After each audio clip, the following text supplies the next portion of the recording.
Hi, my name is Richard Shields.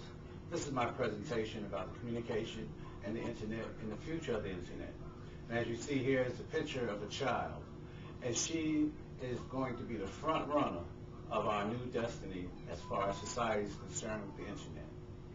I'm 54 years old, and during the time I was young, there was only the black and white TV and the radio. And today, now children have iPods, PCSs, computers, all kinds of things. So what I'm going to do today is give you a summary of the creation, what society is doing now with the Internet, and the future of the Internet. So, to make things go, to move on, again, my name is Richard Shields. This is for class LCTA, task number 12. So, let's start with the creation of the Internet. The Internet was created solely for the purpose of communicating between computers.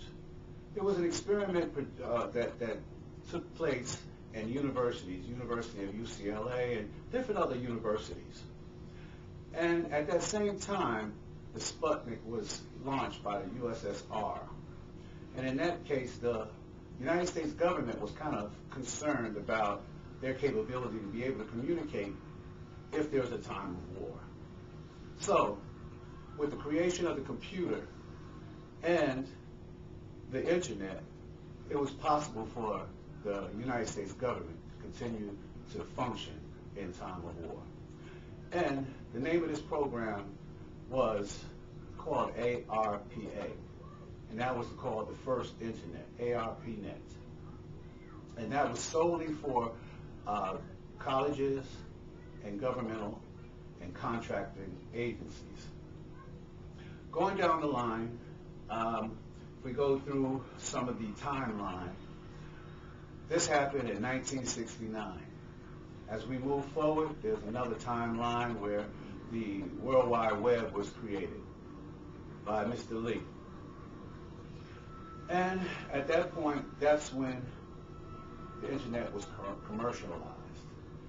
And then we were pretty much getting ready to get on the road to total dependency on the computer and the Internet. Let me just show you something.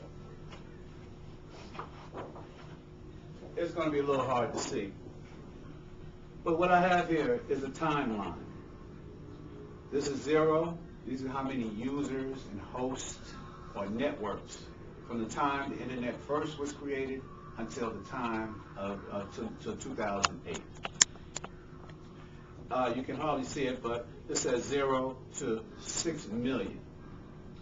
So if we see here in 1995 that there was very little internet, internet access. And now the reason for that was because there wasn't many public PCs or commercial PCs being sold.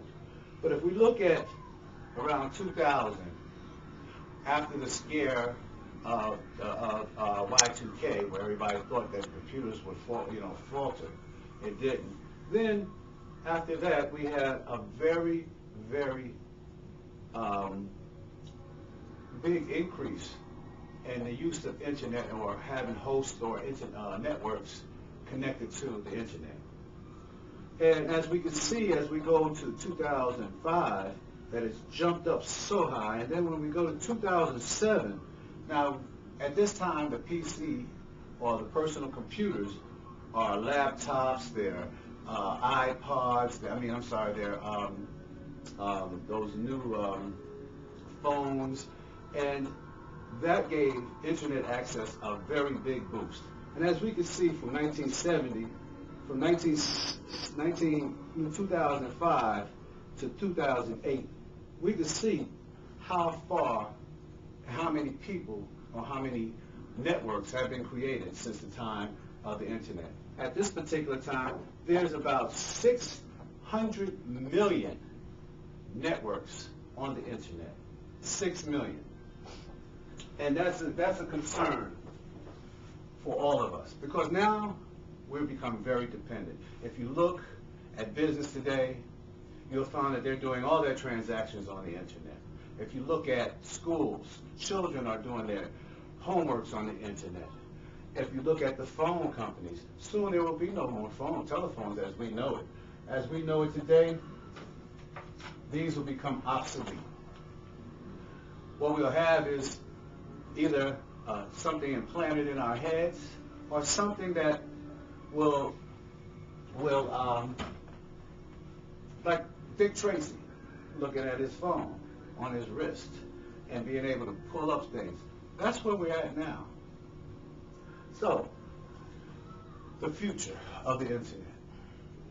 As we see it now, the future of the internet has gone through leaps and bounds. The future, for what scientists and other technological people or social people have found that soon we won't have computers. What we'll have is stuff embedded in the walls and like we have now, clap and the lights come on and off. Or we will have, if we want to buy something, we'll swipe our hand over a barcode scanner. Or communications, we'll be able to talk to people up in space. You know, the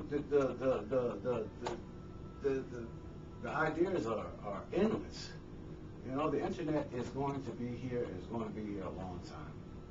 So, just to give you, just to summarize what we were just talking about, the internet, it was created for the purpose of keeping communication between the army, keep communication over in time of war. But from there, it expanded into all uses of life on this planet. And we're looking forward to the day that the internet is no longer the internet, but just regular communications through our minds. Thank you. Yay! If you have any questions, I wouldn't mind answering any questions. Yeah, I have one question. Sure. Do you think in the near future that the internet is going to make jobs obsolete for the American people and all people around the nation and world? I see the internet being, yes, it's going to, I feel that the internet in the near future will eliminate a lot of jobs, where companies will not have to have people inside an office building. They can get rid of overhead. Or like what they're doing now at Boeing. I'll give you an example. I used to work there. And at Boeing, one of their prime projects were to send the employees home so that they can do the work at home, and that'll eliminate the rent and all this different other overhead that they're spending having such large buildings. And these same people can do the same work because everything is on the internet. They have a software, I won't call the name of it, they have a software that's web-based.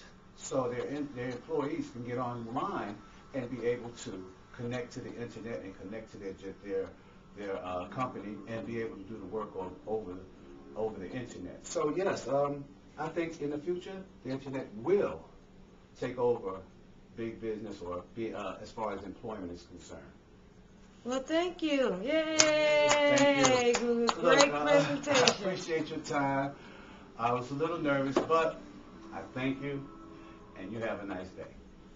Thank you. Papa.